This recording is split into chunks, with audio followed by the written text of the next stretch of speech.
சொல் தமிழா சொல் மிக முக்கியமாக தமிழகத்துல இந்த நேரத்திலே நடத்தப்பட வேண்டிய நிகழ்வு. காரணம், இங்கே மாணவ அரசியல் இல்லை. ஒரு மாணவ அரசியல் இருக்கக்கூடிய இடத்துல ஒரு நாளும் சொல் தமிழா சொல்லாக இருக்கும்.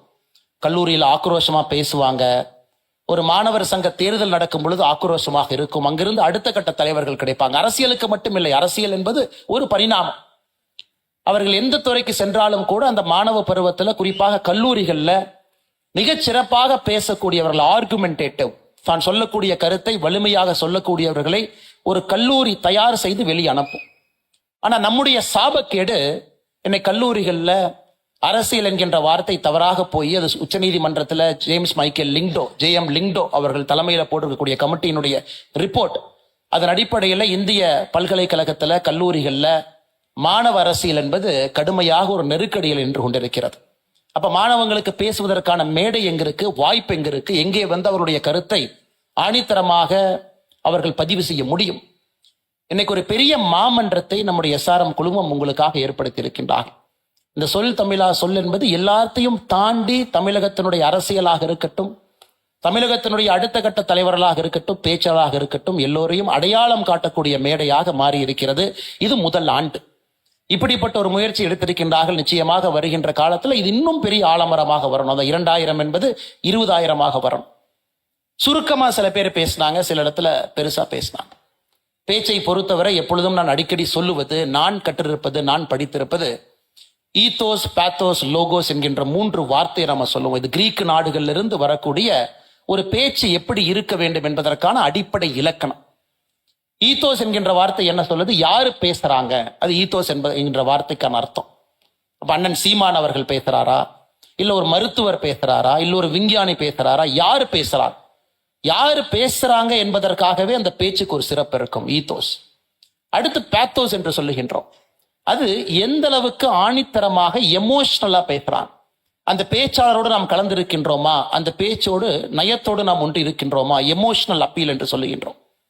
லோகோஸ் என்கின்ற வார்த்தைக்கான அடிப்படை தத்துவம் லாஜிக்.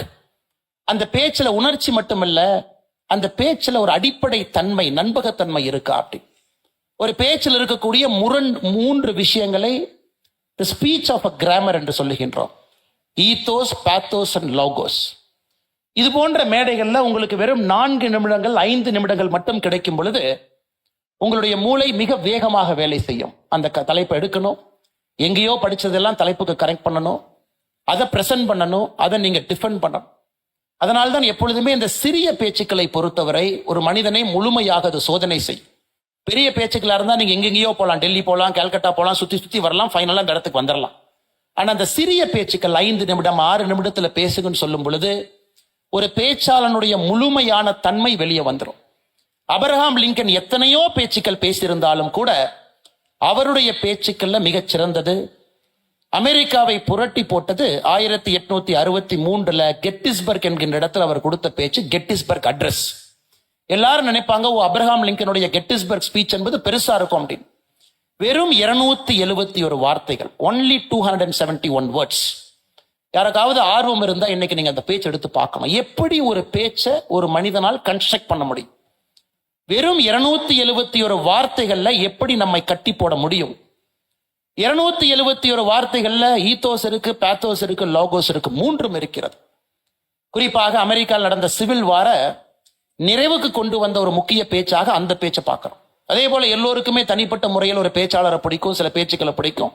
சில பேருக்கு அரசியல் பேச்சுக்கள் பிடிக்கும், சில பேருக்கு ஆன்மீகம் பிடிக்கும், சில பேருக்கு அறிவியல் பிடிக்கும். எது இருந்தாலும் கூட ஒரு மனிதன் நல்ல பேச்சாளராக இருக்கும் பொழுது தன்னை நன்றாக அறிந்து கொள்ளுகின்றான், தன்னை நன்றாக வெளிப்படுத்திக் கொள்ளுகின்றான், சமுதாயத்தினுடைய பிரச்சனையை உள்வாங்கி அதற்கான பரிகாரத்தை நல்ல பேச்சால் தேட முடிகிறது. அதனால்தான் அன்பு சொந்தங்களே, இந்த பேச்சுங்கிறது அரசியல் மேடையில் அண்ணன் சீமான் அவர்களை போல பேசணும், அது ஒரு பக்கம்.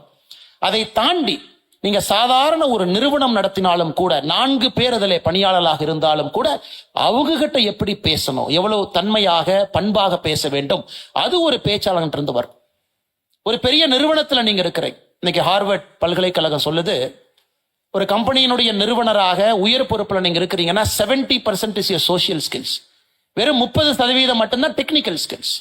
ஒரு கம்பெனியினுடைய CEO இருக்கிறீங்க, மைக்ரோசாஃப்டுடைய CEO இருக்கிறீங்க, 70% அந்த பொறுப்பினுடைய அடிப்படை உங்களுடைய சோஷியல் ஸ்கில்ஸ். எப்படி பேசுறீங்க, எப்படி ஒரு பொருளை விற்கிறீங்க, ஒரு கான்ஃபிளிக்ட் இருக்கும்போது எப்படி டீல் பண்றீங்க. வெறும் 30% மட்டும்தான் டெக்னிக்கல் நாலேஜ். அதனால நீங்க வாழ்க்கையில மேல போக ஆரம்பிக்க உங்கள் டெக்னிக்கல் நாலேஜ் குறைவாகவும் உங்க சோஷியல் நாலேஜ் அதிகமாக இருக்கும். அது எங்கிருந்து வருங்க? பேச்சிலிருந்து இருந்து வரும். இந்தியாவில் நமக்கு நிறைய சாதனையாளர்கள் வேண்டும், எல்லா துறையிலும் வேண்டும். அந்த சாதனையாளர்கள் தன்னை நன்றாக வெளிப்படுத்திக் கொள்ள வேண்டும். தான் பணி செய்யக்கூடிய இடத்துல எல்லோரிடமும் நல்லா பழகணும், சோஷியல் ஸ்கில்ஸ் இருக்கணும். அதற்கு மேடை பேச்சு அவசியம். ஆனா இன்னைக்கு மேடை பேச்சுக்கள் பொது இடத்துல வந்து பேசுவதை விட அதிகமாக செல்போனை பார்க்குறோம், கம்ப்யூட்டரை பார்க்குறோம், இன்ஸ்டாகிராம்ல பேசாம ஒரு கருத்தை போட்டுட்டு ஓடி போய் ஒளிஞ்சுக்கிறோம். அது இன்றைய தலைமுறைக்கு இருக்கக்கூடிய அடிப்படை பிரச்சனையாக நான் பார்க்கின்றேன். ஒரு கருத்து இன்ஸ்டாகிராம்ல சமூக வலைதளத்துல போடுகின்றோம், அது முக்கியம், அந்த கருத்துக்கு ஒரு வலிமை இருக்கு. அதை விட பெரிய வலிமை வெளியே வந்து நீங்கள் பேசும் பொழுது உங்களுடைய பேச்சுக்கு அதை விட பெரிய வலிமை இருக்கு. அதனால இந்த இன்ஸ்டாகிராம், சோசியல் மீடியா, இந்த யுகத்தில் இருக்கக்கூடிய குழந்தைகள் நீங்க பேசி பழகும், நிறைய பேசணும். நீங்க பேசும் பொழுது மட்டும்தான் தடுமாற்றத்திலிருந்து வெளியே வருவீங்க. ஏன் இங்க உங்க முன்னாடி தைரியமா நான் பேசிட்டு இருக்கேன். எனக்கு ஒரு காலத்துல திக்கி பேசும், எனக்கு ஒரு காலத்துல திக்குவா, என்னால பேச முடியாது. நான் பஸ்ல போய் டிக்கெட் எடுக்கணும் அப்படின்னா கூட நான் வந்து சிரமப்படுவேன். என்னால சில வார்த்தைகள் வராது, இப்போ வராது, வராது. அப்ப டிக்கெட் எடுப்பதற்கு கூட நான் சிரமப்படுவேன். நான் படிக்கக்கூடிய பள்ளியில ஒரு ஆசிரியர் கண்டுபிடிச்சிட்டாங்க, அண்ணாமலை கிட்ட வந்து சில வார்த்தையை டக்குன்னு கேட்டா அவனால பேச முடியாது, அதனால பொறுமையா கேட்டா தான் பேசுமா. 6வது 7வது படிக்கும் பொழுது அந்த ஆசிரியர் என்ன பண்ணாங்கன்னா என்னை அதிகமாக பேச வச்சாங்க. ஸோ டெய்லி வந்து அன்றைய தினம் செய்தித்தாளை வாசிக்கணும், தம்பி அண்ணாமலை வாசிப்பாரு. ஒரு பெரிய பேச்சாளர் வந்து பேசுறாங்க, அந்த பேச்சாளருக்கான முன்னுரிமையை முகவுரையை அண்ணாமலை சொல்லுவாரு, நன்றி அறிவிப்பு அண்ணாமலை பேசுவார். பேச வச்சாங்க, பேசிக்கொண்டே இருந்தேன். முதல்ல பயமா இருக்கும், பேச்சு வராது, ஏளனமாக பார்ப்பார்கள், கை தட்டுவார்கள், எனக்கே ரொம்ப தர்ம சங்கடமா இருக்கும். ஆனாலும் அந்த ஆசிரியர் தொடர்ந்து என்னை ஒரு மேடையிலும் ஏற்றி என்னை பேச வைத்த பிறகு ரொம்ப நாளைக்கு அப்புறம் தான் எனக்கு தெரிஞ்சிச்சு, யாருக்காவது திக்குவாய் இருக்குன்னா அது பிசிக்கல் கிடையாது, அது மென்டல், மனதில் எங்கேயோ ஒளிந்திருக்கக்கூடிய ஒரு பிரச்சனையால மட்டும்தான் சில வார்த்தைகள் வராது.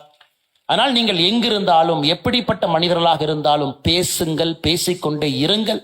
நீங்கள் யார் என்பதை வெளிப்படுத்திக் கொண்டே இருங்கள். இந்த உலகத்தை வசப்படுத்துங்கள். வருகின்ற நாட்கள் வசந்த காலமாக இருக்கட்டும்.